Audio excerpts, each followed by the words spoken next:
sikwamukele mbukeli mangabe usanda kufika sikubingelele yithi laba ukholosa wakalubisi kanjalo nonoxolo umamtshali wakwamwali njengamanje ngembukeli sesingena ehoreni lethu lesibili lohlelo masitshaye iqhuma naze ihamba phambili kuleli hora.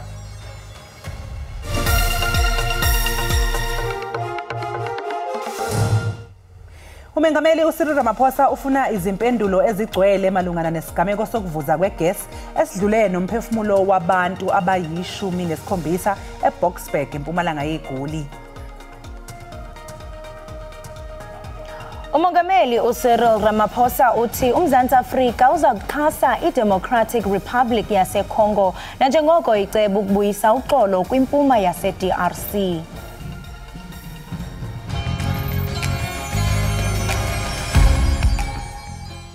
Molweni babukeli ndinguSiyavia Sineko ufunda indaba zesixhosa kwi-SABC 1. Ndithanda ukunikhumbuza ifikile inkqubo ezasekhaya Jikelele kwijelo iDDT. Le nkqubo iphethe indaba ezolonwabo ezemidlalo uqikelelo lwemozulu yonke into ikhona ungaphoswa.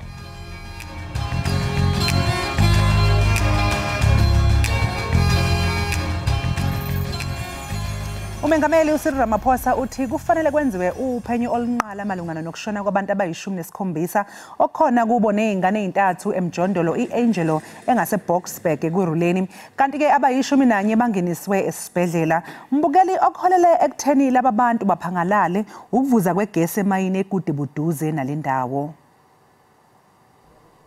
Inkqubo zokwembiwa kwemigodi yethutyana ngokungekho semthethweni ziyaqhuba kwingingqi yamatyotyombe eseBoksburg. Kutyholwa ukuba abembimgodi ngokungekho semthethweni ababizwa njengoozamazama basebenzise i-nitrate oxide ukucoca igolide suka yavuza kwizixhobo zesilinda zengephanyazo yehlukanisa imiphefumlo nenyama eli-17. Amagosa wenkonzo zikaxakeka ekuruleni athi aziswe ngomnxeba ngokuqhushumba kwale gesi ze xa befika baqwalasela ukuba bingekaqhushumbi koko ibivuza. Abahlali bahlabe ikhwelo kurhulumente ukuba abenomkhosi nabangqengqwa bokhuseleko abakhululela kule ngingqi nanjengoko yonganyelwe ngabembimgodi abangekho mthethweni. I'm calling for a complete new strategy in confronting this thing. A strategy that is well resourced and the capabilities of our law enforcement agencies that are at the higher level and the need to respond in a manner that is if you are in a war zone. Abanye abahlali balibikile ivumba elingaqinisa imnqwazi kwabakwantsasana phambi kwesiganeko kodwa kutyholwa ihambo ngonyawo lonwabu ekuphenduleni kwamapolisa. Le ntlekele yehle emva kweenyanga ezintandathu isaquphe sokuqhushumba kwetanki yegesi sehla phambi komhla weKrismesi nyewe leyo yanyothula imiphefumlo engama-40 kweli magada ahlabayo. Ixesha elimiselwayo lokunqunyanyiswa komkhuseli woluntu uadvocate Busisiwe Mkhwebane ukuba aphendule imibuzo ebhaliweyo kuphando lwecandelo u194 lifike ladlula. Umkhwebane wanikwa de kube ngumhla wesithandathu kweyeKhala ukuba aphendule imibuzo ebhaliweyo evela kumalungu epalamente. Le mibuzo ethe yaqulunqwa ke mbukeli kuxwebhu lwephepha ngelixa inkokheli zobungqina ziye zathumela 199 page document equlathe imibuzo. Akukacaci ukuba Umkhwebane ukuphendula ngaphambi komhla omiselweyo kodwa uye waxelela ijelo le-SABC kwiveki ephelileyo ukuba akazukwazi ukuphendula kwangethuba nanjengoko esathetha-thethana negqwetha lakhe elitsha. Ikomiti ibike yachaza ukuba iza kuqhubeka kwaye iqulunqe ingxelo yayo ukuba akawuthobeli umhla obekiweyo. Izakhamuzi zasehostela iDalton eThekwini zithi ukungahlinzekwa ngeyidingonqangi ngendlela kuholela ekutheni indawo ezihlala kuzo zingahlanzeki. Amahostela aseThekwini amanye awo adume kabi ngokuhlala yinkabi. Ayenzela ukuhlala besilisa abasebenzele emadolobheni kepha manje amukele nabesifazane nezingane. Hostel iDalton selinkulungwane zabantu bakhala ngokubola kwamabhilidi nenqalazinde esindala ubugebengu nokugcwala ngokweqile. Lack of inspection iyona ebalulekileyo kusukela phezulu emkhandlwini kuza konsuku onsumpa abakhona esinabo kufanele ngabe ibona ababheka isimo samahostela ukuthi ngabe izakhiwo isame kahle. Wafika wangazi ukuthi futhi uzoqala lutho akwazi uzoqala kuzobe manje. Izitezi ziyadabuka abantu bengafela endlini noma yini. Abesifazane nezingane sebehlala lapha bakhala ngeinsiza ekude. Imitholampilo asinayo, sinezingane, ama-creche asinawo. Uma ngabe ingane igula noma ugula ezimhlali uthi uyayikho ngedwadi bakuxosha. Umasipala uthi ukunqoqa nokukhokha irent engu-43 wamarandi ngenyanga nobugebengu kuphathweni kwamahostela ikhona ukubenza banqindeke ehlinzekweni ngezidingo. Ngizothi abantu abanobugebengu abanokuphatha amahostela bese kubalikhona ukuthi osupervisor bethu bawenze ngokugcwele umsebenzi wabo. Kodwa ke siyathemba ukuthi njengoba kuzo upgradewa inkinga eziningi ezikhona ehostela zizophela. Umasipala uthi usubeke eceleni 100 million amarandi ukuvuselela kabusha nokwakhiwa kwaleli hostel eDalton. Eyindabeni za SABC ngikuvusi Khumalo eThekwini. Bakhalaza ngongafumani inkonzo abahlali kwihostela yaseKhuma eMahlosana eMntla-Ntshona nanjengoko sekuphele iminyaka esixhenxe behlala kule hostela bafudiselwa kuyo ngurhulumente ze bathenjiswa ukuba baza kufunelwa indawo esisigxina. Le mfuduko yatyabula urhulumente imali engaphaya kwe-18 million yamarandi. Urhulumente ke uphinde wachitha imali engaphaya kwe-12 million kwizakhiwo zethutyana ezingekagqitywa. Inhlalo yasehostele inhlalo engelula kwezintsapho kungoku nje ababahlali baphelelwa lithemba lokuba urhulumente uza kusifezekisa kusini na izithembiso zakhe emva kokususwa kwabo kwenye hostele basiwa kwenye ngelixa bengafumani inkonzo ezingundoqo. If ke namna mandifuna ukuya toilet ndithatha islopemary sam ndingena endlini nceda mangigqibele ndihambe ndiyochitha ehlathini. Urhulumente wayesithembisile uba apha sizohlala for 6 months temporarily. Sekumhlungu kakhulu ke thina kuba abanye bade bashiya besiyela kule ndawo esihleli kuyo. Uninzi lwabasebenzi abamnyama abahlala apha luthi luziva luhliselwe isidima. Ilotsa khona dibohloko ha kana seriti. Uthi inhliziyo zethu zophukile asisenasidima asihlonitshwa nangabahlali balapha ngenxa yendawo esihlala kuyo. Eyona nto ibhlungu kukuba nomntwana wam uphathwa kakubi esikolweni. Uxelelwe ngutitshala ukuba indlela aziphethe ngayo yenzwa ile ndawo ahlala kuyo yasehostel. Ibhloko ya nongwaneng wakhe. Isebe lezokuhlaliswa koluntu kunye nekomiti ejongene nezokuhlaliswa koluntu kweliphondo aziboni ngasonye malunga nenkcitho engafanelekanga. We had to incur certain costs in order to ensure that these structures they come up, and they are right, they are not as yet being completed. They were developed really to house them, but at the end of the day we also hand them over to municipality. We don't agree with the expenditure. We have said it and we are not moved in terms of the expenditure that is there. Ngelixa isebe lisithi lenze inzame zokunceda ababahlali ukanti lixekwa kabukhali ngokuthatha izigqibo ezingafanelekanga nezinefuthe elibi kwintlalo yababahlali. Nangona kwenziwe izicwangciso zokufudusa ababahlali okwangoku kuseza kufuneka benze unako ukumelana nale meko bakuyo. Inkampani ephakela ngogesi eGoli iCity Power ithi kuzothatha inyanga ezimbili ukubuyisa ugesi elokishini Diepkloof eSoweto. Kulandela utyelelo lukasodolophu waseRhawutini umnumzana Kabelo Kwamanda anokontraka beCity Power babambe intlanganiso neenkokheli zabahlali basehostele yaseDiepkloof ukuzazisa ngomsebenzi oza kwenziwa kwezi hostele nekulindleke ukuba uqukunjelwe kwisithuba senyanga ezimbini. The team is on the ground now at the hostel, and we are ready basically to start with the work that is outstanding, both at Giyani and also Madala hostels. You remember that we had already done some of the work at Madala, and it's about over 300 units that we've already basically done there. So currently what we are going to do is to start the work at Giyani and ensure that we install all the MV structures.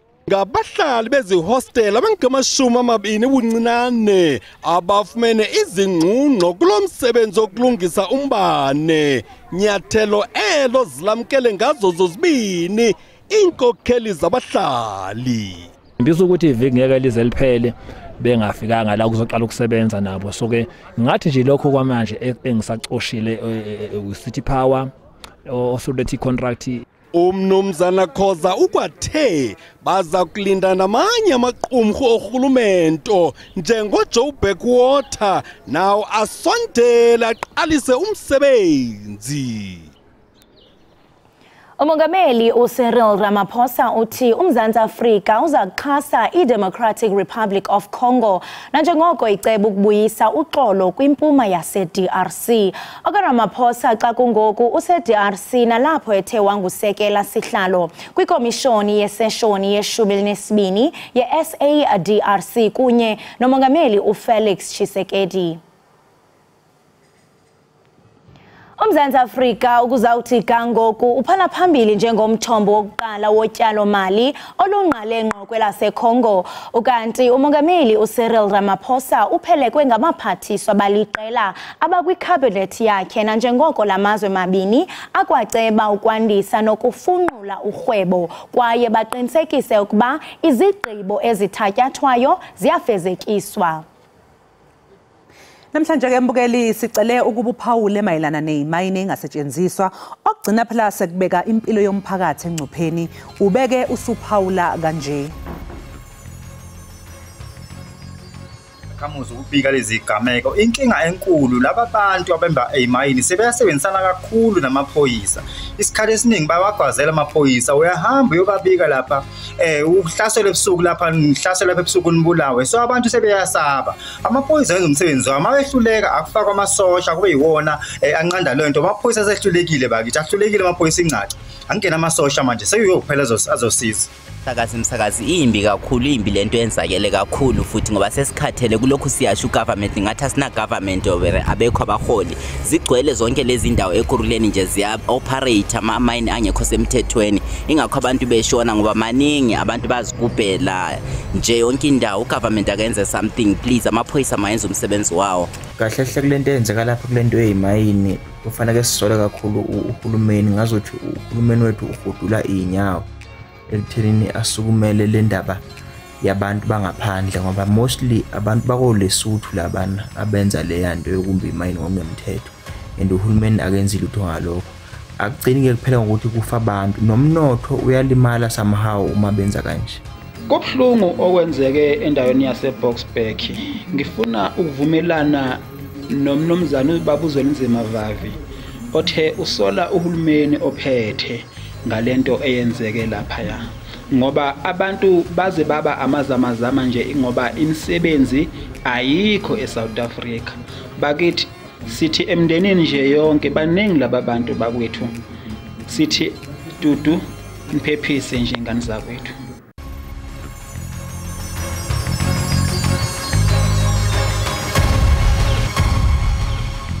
Enkosi ngokuhlala nathi nisasibukele apha ekhaya Jikelele.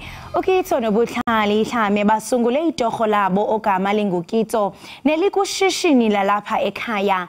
Ihambo yabo ke yoshishino iqale ngelixa beqala ushishino lokuhlamba impahla ngonyaka ka-2021 nto leyo ke ethe kwambeni kwexesha yaphefumlela ukuqala kwesihlangu sabo sekitso. Nekulindeleke ukuba sivuleleke eluntwini kungentsuku zatywala. Kusichazela banzi ngehambo yabo kwezoshishino kumagumbi ethu sasazo sihleli nabo osomashishini abaze ngobuso elizweni. Asinibulise sinamkele ekhaya Jikelele no right? Yeah, yaphila wena. Nami ndiyaphila. Ingaba elishishini lenu njengoko sivile into yokuba nithi niqale ngo-2021 nakhuthaza intoni ba niqale elishishini? What was the whole inspiration when you started this business? Can you answer in English? Yes, you may. The inspiration was mainly somewhat supporting our mother, because at that time she had been going through a bit of a divorce. So it was somewhat supporting her, and also the fact that I've been wanting to start a business of my own. And why a sneaker brand, to be precise? We've always been into selling, like we've always been into entrepreneurship. When we started out, we had been selling someone else's sneakers and we started making a profit off of that. But that wasn't our entire goal, to sell someone else's brand. We wanted to create our own. So when the opportunity came to create our own brand, we jumped for it. And talking about creating your own brand, we are all aware that it's not something that happens overnight. You have to save. So can you just take us back when it comes to preparation? Did you have to save money? There was quite a bit of saving. There was also people involved who we asked for donations, so they helped a lot. But it was also a matter of, I think, like cutting back on a lot of expenses and just trying to put majority of the money into the business. Interesting. And what sort of marketing strategy do you guys are you guys using? Because I know that, I mean, selling is not easy. It's not something that you can just pop up. I mean, what sort of marketing strategies that you can share to also to our viewers that you guys are using? Mostly, we're just doing social media. The internet has become our best friend in this entire journey. Right? Yeah, but also word to mouth, or like the old-fashioned newspapers or like flyers, they help as well. Let's talk about the pricing. Do you guys come together to discuss the pricing? Family dinners turn into business meetings where a lot of discussions are made. We like talk things over. We come up with ideas and strategies, how to implement them. So we do have a lot of those lengthy discussions on how we do the pricings, how we're gonna promote the products, and what new ideas we're gonna come up with. Speaking of ideas, we understand that you guys are at school, right? Yeah. So how do you juggle between having to be at school and having to succeed in this entrepreneurship? Well, it's not easy, because there's a lot of times where we get a lot of, say, homework from school, but we have to try focus on the business. But most things are run by our mother, so that we can focus on getting past school, so that when we've reached like an appropriate age, we can completely take over the business. Wow. And I must say that we are actually on Savings Month, you know, where everyone is encouraged to save money. Why do you think it's important that, you know, as you are kids, because I mean, entrepreneurship is looked that, I mean, it's only you can pursue that when you are an adult. But you guys, you started at a very young age. Why is it important to pursue entrepreneurship, especially now that we are celebrating Savings Month? I think mostly because the economy, it's not the best as it is now.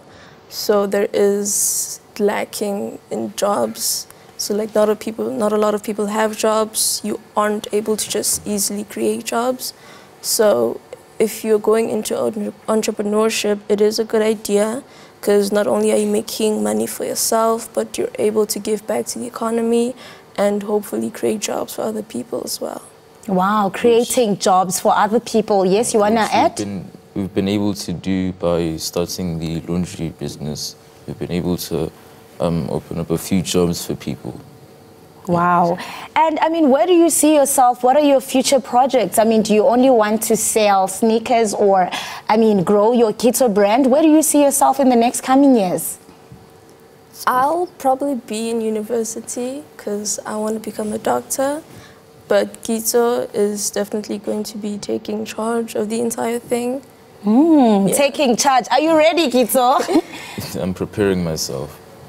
But see, in the next years, there's a very big idea behind what we're doing. It's not just selling shoes, or clothes or a laundry service, the big idea is to be able to have an online platform where you can access different kinds of goods and services.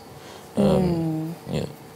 I mean, as you mentioned that, you know, our economy is at stake. Why is it important that, I mean, as a child, you are financially literate? Do you think that maybe, you know, our education system is doing enough to educate you guys about financial literacy? I think they do their best with the limited knowledge they have, because not everyone is well versed in how to start a business or how to successfully run a business. And not a lot of people have access to that knowledge. So they try to teach us with the limited resources they have, but I don't really know if it's enough to ensure that a lot of people succeed, because it is a lot of trial and error, and they do their best. They do their best. They do their best. But you also have to meet them halfway, right? Yeah. Hence you have your Kitso brand. And we know that starting a business, you know, it's not easy peasy. I'm sure that you did face some challenges. Can you share with us and how you use those experiences to better yourselves? Kitso? Yeah. The challenges that you faced when you were creating this Kitso brand? I guess it was getting it off the ground. It wasn't easy to, first of all, get this started and then get people to know this business. But after a lot of, I don't know, there've been multiple periods where we've had no customers for the laundry, or before, like when we don't have customers for the shoes. But the main thing is marketing. If we're able to market our product well, then we're setting up ourselves for success. I mean, now that you have started your own business, basically you are a generation of problem solvers. You are going to be future billionaires. I'm looking at trillionaires, and I'm really proud of you guys. I mean, how do you think this is going to help you in the future? I think entrepreneurship can really help you with the believing in yourself part, because if you don't necessarily believe in your products, then how do you expect millions or possibly billions of people to try and support you and believe you? So I think that's a factor that could contribute very well, the believing in yourself. Yeah. Can you just take us through what we have on the table? I see we have a cap. We also have, I mean, what are you guys looking at? These are just the basic things that we designed to show what we are possibly capable of in the future. This is what we have now, but we are currently in the planning process of getting more things in. What are you, I mean, are you guys looking at summer, since, I mean, we are approaching summer, I mean, spring season? What are you going to be having for us? We are planning a launch to release the shoes and a couple more clothing items to make it more official that, you know, we exist and this is the things that we have. Yeah. But here we have the red Kitso laundry t-shirt. You can just put it on the table so that we see. Unbox it on the, oh, this is the one. This is the laundry t-shirt. Can I can't reach it. And this is the buff mask. There you have it, Mbukeli. Wow, we are really proud of you guys. And that is? The buff masks and the cap. That's the mask. And what's the inspiration behind the mask? I mean, are you inspired by the COVID, or is it the new fashion? I think, I don't know, the simplicity of it. Oh, the simplicity. Add the label, and it's still comfortable and wearable. And there's a bit of like a slogan on it. Knowledge applied is power. Knowledge applied is power. Can you elaborate on that? What does it mean? His name Kitso means knowledge. Oh, your name Kitso means knowledge. Yeah.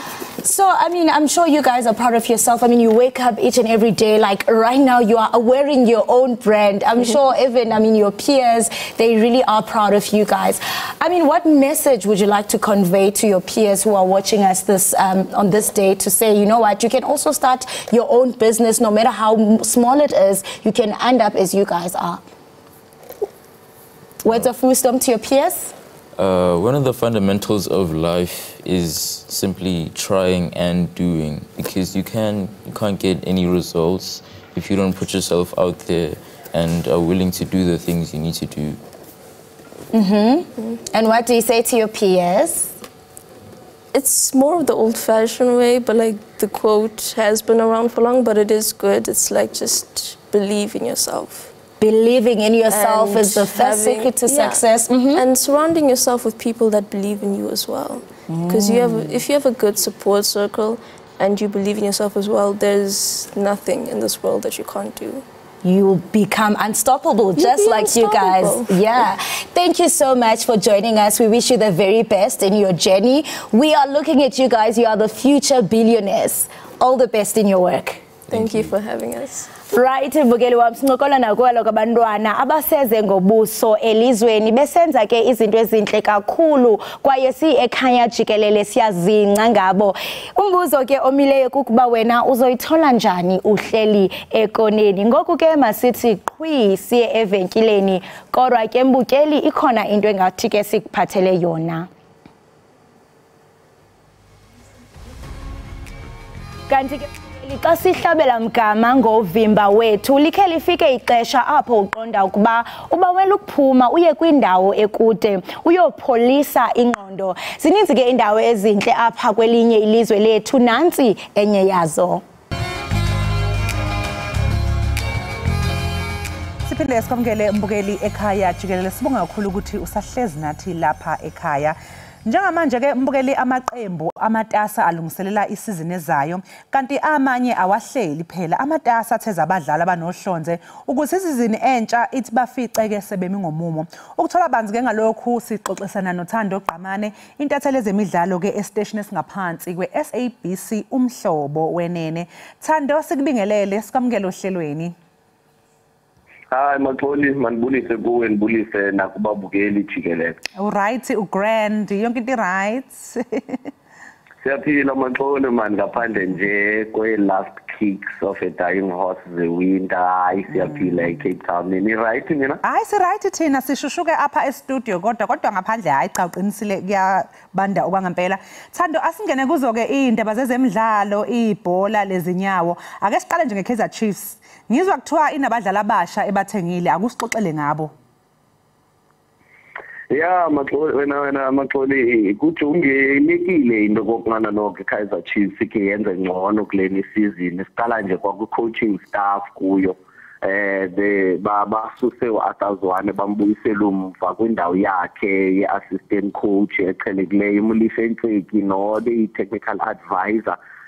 Kuyo i-coaching staff ye-first team nayo i-development kunjalo nje ejonge scouter etikika nabadlali together with these scouts ze-Kaizer Chiefs to build a net.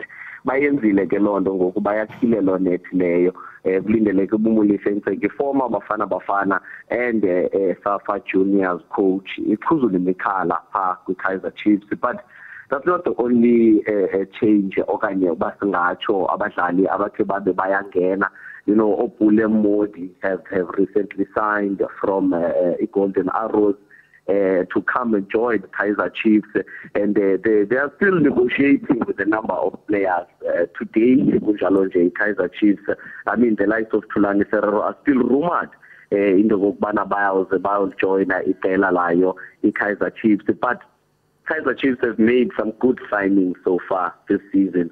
It's just in the Gokbana Klaujongile. Zizawujela kusini na ezo changes nezo signings bazenzileyo njengoba kuqala isizini. Ne-Orlando Pirates nayo kuthiwa impela ayithengile. Ingaba ke obani laba bathezwe amabhakabhaka? Bengicela uphinde ke Maxoli. Bengithi mase siphuma kwiKaizer Chiefs ne-Orlando Pirates nayo kuthiwa ithengile. Sengibuza khona ukuthi ke kwa Pirates khona kuthengwe bani? Nabo bathengile kwaye bathenge kahle, bathenge into ebonakalayo nabo, just much like iKaizer Chiefs who have strengthened ngemva nayo Orlando Pirates have gone out to strengthen up nalapho, especially from the back. Omelusi Buthelezi, a very renowned goalkeeper, ikhiphele nayo izwe kubafana bafana by Hugo Bruce. Bamthathile officially ngoku one of the players from TS Galaxy was joined the Orlando Pirates, even though there's still a lot of talk when Amaxoli ngayo lenwano bathusi Abbas, who just recently made the debut yakhe naye kubafana bafana, and i-country yonke yamthanda into efana ngobethusi Abbas ebekhe walistwa phambi kwala international yabafana as an Orlando Pirates player. But clearly izinto bezingekagqitywa apho, and after that performance where wazithengisa nyani ubathusi Abbas kuye kwabuywa kwajongwa into kokubana noko mhlawumbi uThim Sukazi uthi I can get a whole lot more for this young man. So ingathi uphinde wabuyela ezincwadini zayo i-TS Galaxy so far, and umile uchairman wabo uThim Sukazi into kokubana they are not going to be just letting go of ubathusi Abbas lula njengolo hlobo. I-player evaluable ekubonakalayo ba enekamva elikaqambileyo. Balicela ke noko nabanye abadlali akusalindeleke into kokubana Orlando Pirates noko officially izibandakanye nabo nayo kuyo le transfer window, njengoba sitsho abo sele betyikitile ngoku nabo sele bebhengeziwe. Kusazawucaca kusekho Andile Jali abazi free agent in the air, so kusazabonakala Maxoli into kokubana amaqela amakhulu asayina ade athini. Kusekho amabhiliyard engekacaci ku-Kaizer Chiefs into kokubana uyahlala okanye uyahamba kusini na yonke la mali yakhe ingenza mhlawumbe kubizwa abanye abadlali ababini abazawukwazi into kokubana noko xa iqhekeziwe bakwazi ubhataleka kakuhle nabo instead of banichitha kumntondo.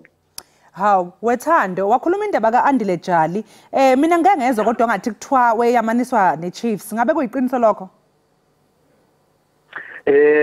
Ubuza ngoAndile Jali manje kufakahle wena Maxoli, naye ulindelekile into kokubana kucace kakuhle apha ekambeni kwexesha into kokubana uAndile Jali uyakoliphi na icela. Kudala abantu bemlandela ku-social media bafuna ubona into kokubana nobukweliphi icala, umane confuse eneni nje naye uAndile Jali emane posta ngongathi ubhalele eCape Town okanye useCape Town, abantu bacinga hey Cape Town City ingathi kuthiwa noko yiyo le izawuthatha uAndile Jali.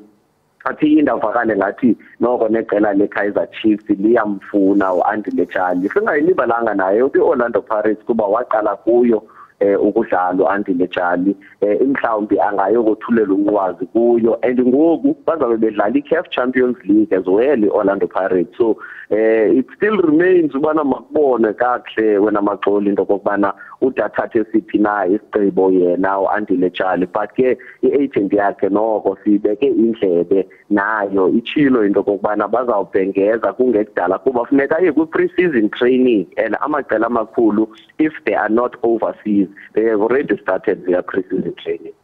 Hayi ke Thando Gqamane, sibonga kakhulu ke ngesikhathi sakho lo bekuthando Gqamane mbukeli oyintatheli yezemidlalo laphaya kumhlobo wenene. Njengamanje ke mbukeli ngabe siqhubekele phambili, sike savakashelwa yimeya yomkhandlu uMzinyathi ubaba uPetros Ngubane. Hey wembukeli ubehleka kuvelela umhlathi izinyo. Angithi phela abafana ke abebeyoncintisana eHungary le phesheya kwezilwandle babuyeke nezindondo kanye neindebe badle umhlanganiso. Ufikile ke lapha endlini zokusakaza saqopha naye ke lengxoxo ekhethekile elandelayo. Mbukeli lapha kuse Jikelele breakfast show. Angithi phela thina umsebenzi wethu kwenza isiqiniseko sokuthi sikunika konke okudingayo. Sisukile ke mbukeli lapha endlini zokusakaza eSABC ekomkhulu Auckland Park. Sabhekisa amabombo le esifundazweni iKwaZulu Natal. Sangena sagxile esifundazweni saze safika le eDandi enyakatho yaso isifundazwe. Sase sibuya ke nemeya yomkhandlu umhlonishwa uPetros Ngubane. Akajabule wembukeli ungambona kuqheleka ihlathi kuyena njengoba phela kuneqembu elishaya umkhalambazo iJunior Karate elmenze wayiqhenya yena kanye noMzinyathi wonkana. Angayixoxa yonke ke le ndaba ngoba phela ukhona ubaba la e-studio ufike nje qathatha ukuze azoxoxisana kanye nathi. Baba uNgubane, mhlonishwa uNgubane, sibonge kakhulu ngokuthi ube khona, siyathobeka baba ukuxoxisana nawe namhlanje kuseni. Kuyintokozo kakhulu nami nkosazana kuba ngibe la namhlanje ngize ngizobonana nawe ubuso nobuso ngikhulume nabalaleli bangakithi nomhlaba wonke wazi ukuthi kulolu hlelo lwenu nisebenza kangakanani sinibikele lezi indaba ezisithokozisayo ezinhle kangaka la sivela khona emzinyathi eDandi endomeni. Siyabonga kakhulu ubaba. Akuxoxela nje nombukele ekhaya ukuthi yini lekujabulise kangaka. Phela into engithokozisa kakhulu uma ubona abantu bephumelela emkhakha yonke ungenzi umkhakha owodwa bethinteka bonke abantu enisebenza kubo nabo. Kulolu suku ke ngithokozise kakhulu kulezi insuku ilabo abadlala umkhalambazo okuthiwa phela ikarati ngolimi lwakhona. Laba ke abancane abebeyodlala eHungary beyoqhudelana namazwe amaningi awu24 omhlaba wonke badla ke umhlanganiso bebuya lapha eMvoti behamba nosensayi wabo behamba nomunye umzali futhi ebagadile laba bafana bagila izimanga. Ubani ongayeka ubathokoze azwakalisa ukujabula kwakhe uma ezwa leso simo ebona leso simo. Phela esibhakeleni sidla umhlanganiso nakho ke umkhalambazo sidla umhlanganiso sesofaka sudle entuthukweni ke ngoba vele siyazi ukuthi nakhona siyaya uma ukhona imikomelo yophuma nakhona siyayithola kulento iPWP sidla imikomelo nje siyayidlela amahlanga ukuhlelela abantu ukuthi bazokwenza ama sebeqedile ukufundiswa iPWP exit plan pho ubani ongathinta umzinyathi. Yebo mhlonishwa akekho futhi niyazi na ukuthi sikhona kwaZulu-Natal komasipala abayishumi nemetro siyaziwa ukuthi sikhona. Manje baba ungubane abafana laba bomkhalambazo abathe baphumelela le eHungary njengoba usho nawe ingabe belitholeni uxhaso kumasipala? Ngempela into esinika isibindi ukuba sikwazi uma sihalalise ingoba besahlela beza bazosibikela bathola isibusiso bafike emkhandlwini sinomhlangano we-council kukhona namakhosi sashutha nabo isithombe sakhuleka sathola nabo isidlo sasemini sasibafisela konke okuhle sasisibanika ke futhi nalokho kumphako ukuthi bakwazi ukuba basizakale ohambeni lwabo bahlanganise bandananise bekhona ukuba bathola uxhaso ilokho kusenza ukuba sithokoze ngoba sisuka nabo phansi. Yebo baba hayi cha ngokukhuluma kwakho ngiyezwa ukuthi ngoba bengithi ngisazokubuza ukuthi ubunalo nithemba lokuthi bazophumelela kodwa ngoba ngikuza uxoxa umuthi bafika nakhuleka nenza ukuthi nokuthi hayi vele mase kukhulekwe phela ithemba lisuke selikhona ke lokuthi ke bazohamba babuye nayo. Ungathi babumeya mhlawumpeni ukuthi baphumelele lephesheya kuyabaqhuquzelani abanye abantu nakwezinye indawo ezisondelene nalapha abaphuma khona. Phela isimangaliso lesukuthi abafanyana nje abambalwa abebeqhudelana esifundazweni saKwaZulu-Natal baqhudelana eNingizimu Afrika bakwazi ukuba bakhethwe ukuba bawumela izwe emhlabeni wonke jikelele eHungary. Bonke abantu nabe bengaboni bebukela kude ngicabanga ukuthi la bekhona bazobona ngelinyiso ngoba nalabo ababesimele sibhakeleni babevela kuzo lezi indawo zethu sebesibheka ngelinyiso ukuthi ayi engathi impi yakhula emzinyathi kukhona amankomane khona umkhalambazo ayisesiye entuthukweni ke lapha iPWP siyabangena sizobangena ke futhi nakumaSalka Games ngebhola nangani bawusithola angazi bosibamba. Manje webabumela ngingabuza nje ukuthi njengoba kuyingane ikakhulukazi lezi ezisasesikoleni eziparticipate kuzo wonke leke imidlalo yini njalo njalo ingabe nenze njani na njengomkhandlu ukuthi lezi ingane ayiphazamiseke emsebenzini wazo wesikole? Kusho laba bantwana isikhathi abapractice ngaso kuye kube ngemva kwesikole kokuqala lokho uma izikole ivuliwe bese kuthi kwesibili futhi basebenze bapractice kanjalo ngempela sonto nangawa amaholide. Sikubonile ke lokuthi kubenza bakhutha kakhulu naseyifundeni ngoba ingane engasebenzisi umqondo isebenzise futhi nomzimba ayiphumeleli kahle kakhulu kodwa ingane esebenzisa umqondo isebenzise nomzimba wayo ivamise ukuphase kahle esikoleni.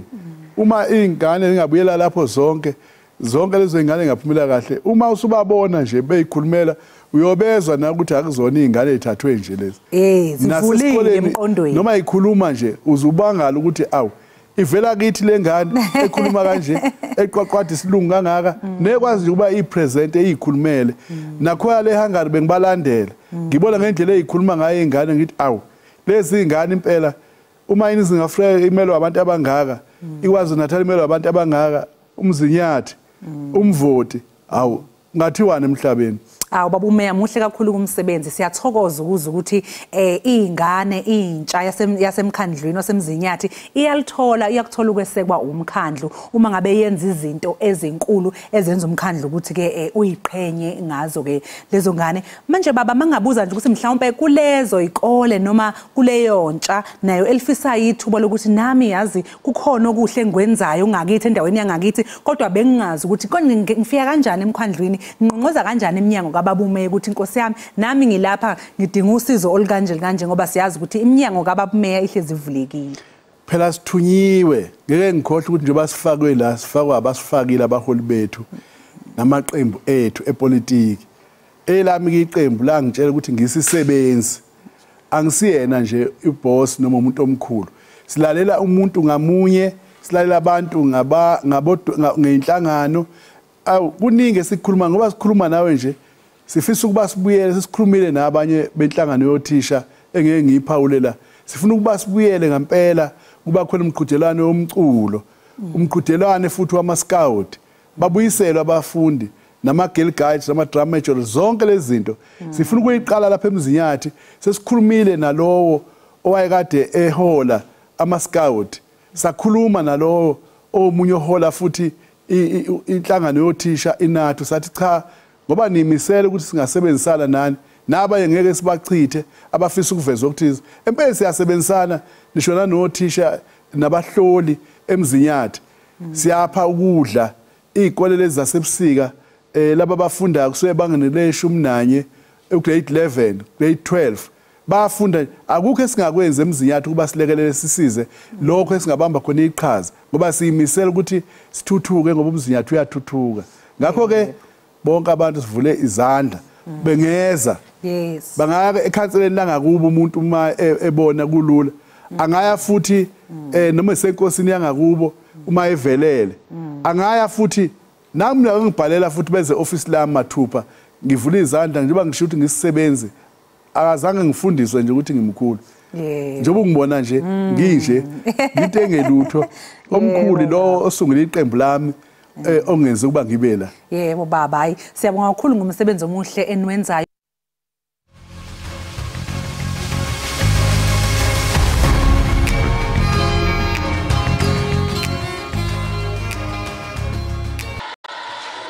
A passion for netball, a commitment to excellence, dedication to country through a commitment to results. Join the netball revolution as the Proteas dominate the court. Dream big, play bigger, and embrace the challenge. The Netball World Cup journey starts here on the SABC as we head to Cape Town for the 2023 Netball World Cup in July.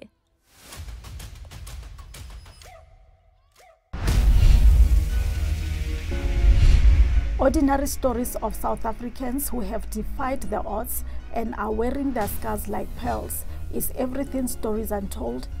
Stories Untold is about individuals who are strong, brave, and resilient. It's about individuals who take responsibility for their lives and believe in second chances. We amplify the voice of the marginalized. We are a platform of recovery, a platform of hope, a platform of victory. An absolute pleasure and a privilege to trailblaze content that boasts of inclusion, the type that represents stories of everyday Africans who do extraordinary things. We all have a purpose on the universe. What's yours? Catch Stories Untold on the SABC News channel every Saturday at 8:30 p.m.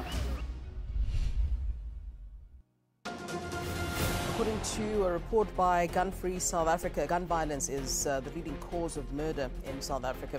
You have about 9,000 guns that are annually reported to either have been stolen or missing. We have a problem with the influx of guns into our society. Another gruesome mass killing here. It's the availability, it's the easy access to the weapons that's the issue. Let's make it difficult also to obtain guns. It's so difficult to get a licensed firearm, but it's so easy to get the illegal firearm. We're going to get every gun, we're going to find every suspect.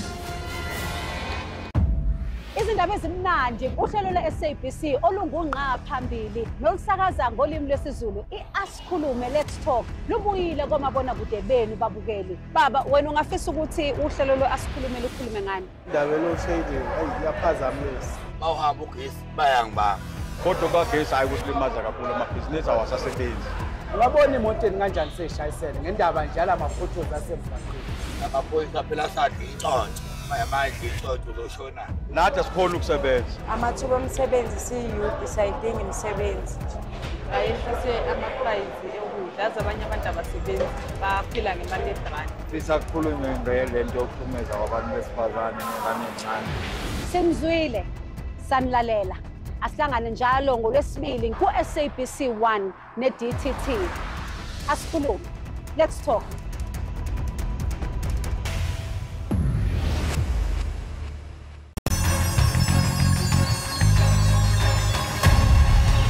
Asiphinde simukele mbukeli kulolu hlelo lwakho olungunqa phambili ekhaya Jikelele. Sisengosini yethu-ke yeyikaqeda isizungu kanti namhlanje siseshashalazini nomqondisi ophinde abe ngumbhali wemidlalo yeshashalazi uLinda Shabangu.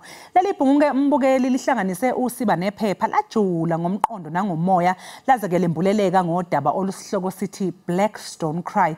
Kulo mdlalo uhambo lwabalisa abane abahlangabezana nezingqinamba ezahlukene-ke empilweni. Njengoba wazi na umbukeli ukuthi phela empilweni kunengcindezi esiyithola singaphansi kwayo evela kubantu nezimo esisuke siphila ngaphansi kwazo. Lokho-ke kuyaye kugcine sekuholela ekutheni sizizwe silahlekelwa ubuthina. Lenselele-ke iyona ebhekene nabalisa abane kulo mdlalo iBlack Stone Cry. Okwenza-ke isimo ababhekene nabo sibe likhuni ukuthi zibanatha nje isimo sempilo sibahlukanise namakhaya kwazise phela umoya uyelapheka uma usendaweni yakini. Angiqondile-ke khona ukuthi ngigeqa amagula ambukeli ingakho nje-ke nginoLinda ongumbhali walo mdlalo osivakashele lapha ekhaya namhlanje. Umfoka Shabangu asikubingelele sikwamukele uhlelweni. Sibonge. Friday namhlanje uzizwa njani? Hayi ngiright thina iyafana nje because sifanele siyosebenza. Yeah, so serious. Yeah, same 609. Siphumula nje ngalelo langa. Yeah, okay Linda, Black Stone Cry. Siyazi ukuthi sonke sinayo imizwa, siyayithola siseyimweni lapha okwenza khona ebuhlungu empilweni zethu siyithole sesikhala njalo. Wena ukhethe isihloko esithi Black Stone Cry. Ngicela ukuthi usichazele ngalesi sihloko nokuthi yini eyenze wazofinyelela kuso. So ngibhale 2016. So mangibhala 2016 is the first official play bengibhala like after I graduate esikolweni. So bengihambe bomnyameni obuningi because ngisuke ekhaya ngazofunda ngayithola ngihlala eGoli ngayithola ngasa yenzi lento engiyifundayo sengisebenza because fanele ukudliwa ngisho. So ngithe mama sengibuyele ekhaya then I realized ukuthi bengiphuka emoyeni. Yes. And la ngisebenza khona sonke siphukile kodwa iproduction umsebenzi walabantu sibasebenza uyahamba kodwa thina siphukile. So bokunenyembezi nje eziningi ezingaphakathi asiyiboni kodwa zikhona yabo. So ukusuka nje istory nje lesi ukusuka nje from ekhaya ukuyosebenza uyithola partner nendawo ke eGoli and then bathi ikhanda liyazula kwandonga ziyaduma phela. Manje ngiyabona ukuthi ngiqaphelile ukuthi vele njengombhali kuye kubaluleke ukuthi uqoke indawo lapho kuzobe kwenzeka khona umdlalo lowo ozobe ukhona ubased khona. So wena yini into engiqaphela ukuthi la kwi Black Stone Cry umsebenzise indawo yasemadolobheni ngabe sikhona yini isizathu salokho? Njengoba ngisho sonke isinkwa khona la sisifuna khona. Siyasuka khona basuka N3 bayasuka from le bezela kusuke N3 bakhuphuke yabo njalo. So babiza ngesilungu bathi migration. Yes. Yeah, we move from our places to urban areas lapha esiyofuna khona and la urban areas now kula ke sohlala nezinto ongayijwayelanga ama culture amasha izo zonke lezi zinto ubona yonke lento ikhona la but ekhaya fanele kubuyele that's why ngama Easter uthola nje utraffic sijahele ekhaya yeah so thatha amandla okubuya so thatha isinkwa khona basalayo yeah manje ngiyazi ukuthi ena i-Black Stone Cry i-centered around ama-emotions kakhulu and ama-emotions imvama ajwayele ukuyamaniswa nathi thina abantu besifazane ukuthi hey si-emotionally si-sensitive sinjani kodwa la ngiyabona ukuthi abadlali bala okuyibona abahamba phambili abaqavile abantu besilisa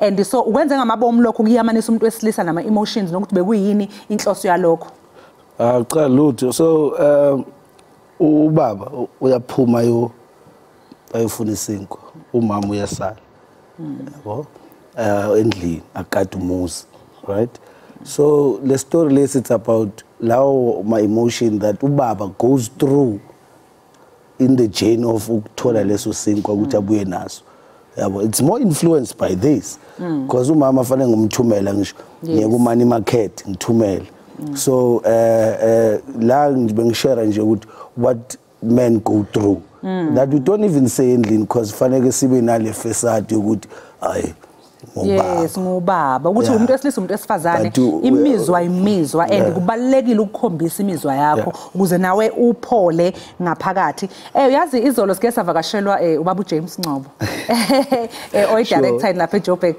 Theatre yeah yena wathi ubhala ama contemporary imidlalo contemporary wena yiphi genre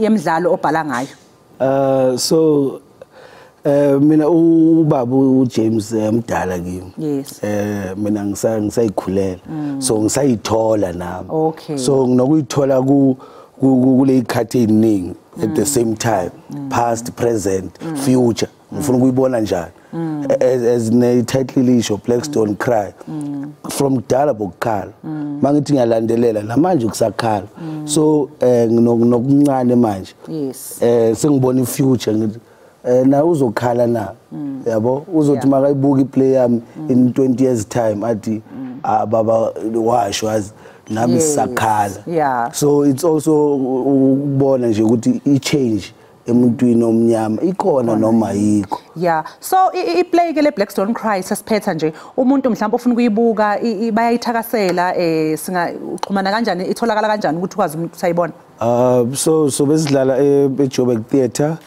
ngebirthday babu Mandela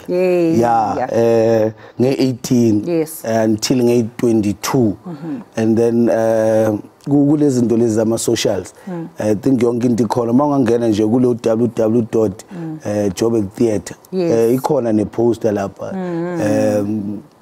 uzothola yonke information about iplay necards zayo iplay nami ngangilandela ku social media there's clips that siyifakayo nje ukuthi abantu babone ukuthi icontent yethu yini yabo yeah so ke hayi isifundo mina ngisibona ngalo Black Stone Cry ukuthi phela sifuna ukuthi sikhiphe kakhulu ke kubabikeli bagcine bengasayi kuyobuka iplay kodwa bengifuna sixoxe kokugcina mayelana nokubaleka kwabantu besilisa ukuthi bakwazi ukukhipha izimvo zabo bakwazi ukuthi basho batshengise ukuthi bazizwa kanjani yes so it's very important wena mama yabo because esilimele mama silimele so emotionally mentally not as abantu amajita we need to start now coming to the table and say this is how we feel angeke sihlale njalo sithi ku right kuzalunga how nini ukulunga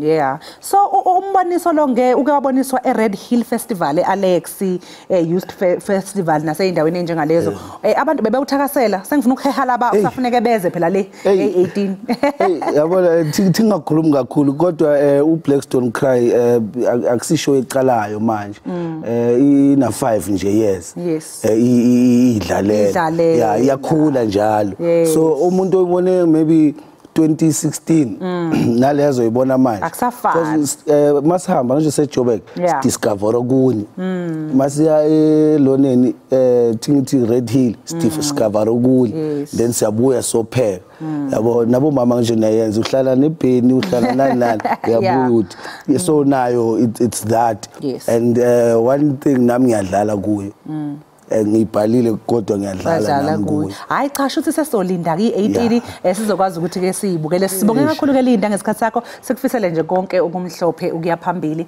umbukeli ke lowo bekulinda Shabangu besixoxisana naye umbhalo wemidlalo lapha eshashalazini ke ukhiphe umdlalo othi Blacks Don't Cry. Kanti ke njengamanje mbukeli siyabona ukuthi sasingena ehoreni lethu lokugcina ake siphose intambo lapha kukholosa ke sizwe ukuthi zithini ihamba phambili kuleli hora.